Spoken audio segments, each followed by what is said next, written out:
The summer and autumn passed after my return from Paris, and brought no changes with them which need be noticed here.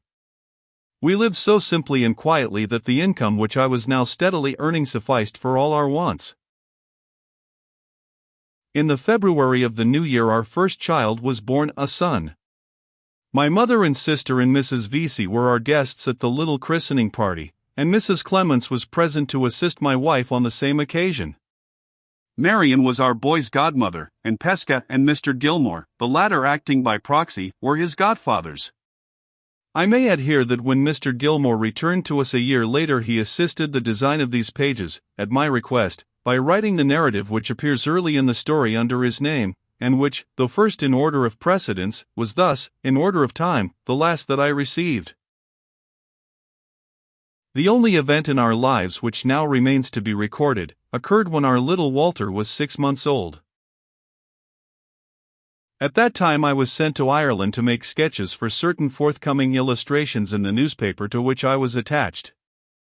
I was away for nearly a fortnight, corresponding regularly with my wife and Marion, except during the last 3 days of my absence, when my movements were too uncertain to enable me to receive letters. I performed the latter part of my journey back at night, and when I reached home in the morning, to my utter astonishment there was no one to receive me. Laura and Marion and the child had left the house on the day before my return. A note from my wife, which was given to me by the servant, only increased my surprise, by informing me that they had gone to Limmeridge House.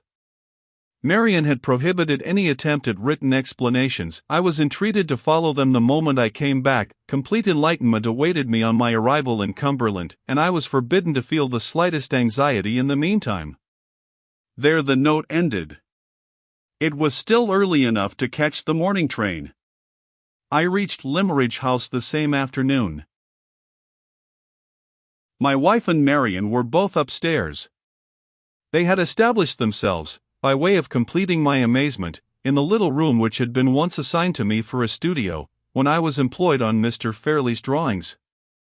On the very chair which I used to occupy when I was at work Marion was sitting now, with the child industriously sucking his coral upon her lap, while Laura was standing by the well-remembered drawing table which I had so often used, with the little album that I had filled for her in past times open under her hand. "What in the name of heaven has brought you here?" I asked. "Does Mr. Fairley know?" Marion suspended the question on my lips by telling me that Mr. Fairley was dead.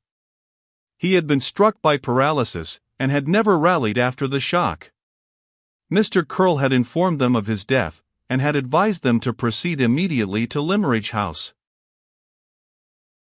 Some dim perception of a great change dawned on my mind. Laura spoke before I had quite realized it. She stole close to me to enjoy the surprise which was still expressed in my face. "My darling Walter," she said, "must we really account for our boldness in coming here? I am afraid, love, I can only explain it by breaking through our rule, and referring to the past. There is not the least necessity for doing anything of the kind," said Marion. "We can be just as explicit, and much more interesting, by referring to the future." She rose and held up the child kicking and crowing in her arms. "Do you know who this is, Walter?" she asked, with bright tears of happiness gathering in her eyes. "Even my bewilderment has its limits," I replied. "I think I can still answer for knowing my own child." "Child," she exclaimed, with all her easy gaiety of old times. "Do you talk in that familiar manner of one of the landed gentry of England? Are you aware, when I present this illustrious baby to your notice, in whose presence you stand? Evidently not. Let me make two eminent personages known to one another, Mr. Walter Hartwright, the heir of Limmeridge." So she spoke. In writing those last words, I have written all. The pen falters in my hand. The long, happy labor of many months is over. Marion was the good angel of our lives. Let Marion end our story.